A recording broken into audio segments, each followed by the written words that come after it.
புதுச்சேரி காமராஜர் சிலை அருகே மறைந்த எழுத்தாளர் அஸ்வகோஷ் என்கிற ராஜேந்திர சோழனுக்கு மலரஞ்சலி நிகழ்ச்சி நடைபெற்றது. இதில் மக்கள் உரிமை கூட்டமைப்பு செயலாளர் சுகுமாரன் தலைமை தாங்க பேராசிரியர்கள் பஞ்சாங்கம், ரவிக்குமார், இளங்கோவன், முற்போக்கு எழுத்தாளர் கலைஞர்கள் சங்க தலைவர் ராமச்சந்திரன்,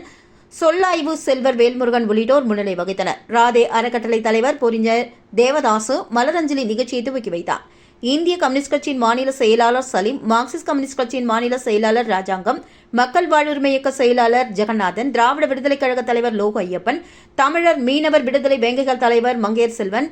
SUCA கம்யூனிஸ்ட் மாநில செயலாளர் லெனின்துரை, தமிழர்களும் செயலர் அழகர், தமிழர் தேசிய முன்னணி தலைவர் தமிழ்மணி, மார்க்சிய பெரியாரிய பொது உடைமை கட்சி தலைவர் திருநாவுக்கரசு, புதுச்சேரி யூனியன் பிரதேச மாணவர் கூட்டமைப்பு நிறுவனர் சுவாமிநாதன், தலித் மக்கள் பாதுகாப்பு இயக்க தலைவர் பிரகாஷ், செயலாளர் ராஜா, தமிழ் தேசிய பேரியக்க தலைவர் வேல்சாமி, ராவணன், பகுத்தறிவு இயக்க தலைவர் அபிமன்னன், பூவுலகின் நண்பர்கள் அமைப்பு தலைவர் சீனு தமிழ்மணி,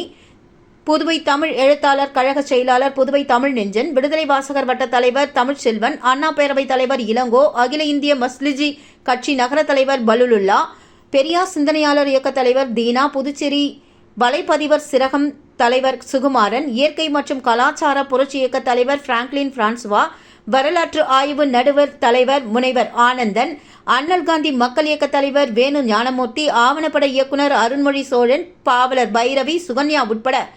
தமிழ் அறிஞர்கள் பலர் கலந்து கொண்டு மலரஞ்சலி செலுத்தினர். இறுதியாக 2 நிமிடம் மௌன அஞ்சலி செலுத்தப்பட்டது என்பது குறிப்பிடத்தக்கது.